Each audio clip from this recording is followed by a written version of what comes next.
ای مردم و ای کسانی که ایمان آورده اید، از الله بترسید و بگویید سخن سدید را، سخن حق را. الله سبحانه و تعالی عملهای شما را صالح و اصلاح خواهد کرد و گناههای شما را خواهد بخشید. هر کسی که اطاعت الله و رسولش بکند، پس به تحقیق و هر آینه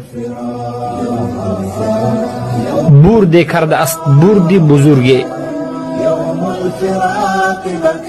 در حقیقت صادقترین کلام، راستترین کلام این کلام الله است و بهترین راه و منهج این راه و منهج و هدی رسول الله صلی الله علیه و سلم.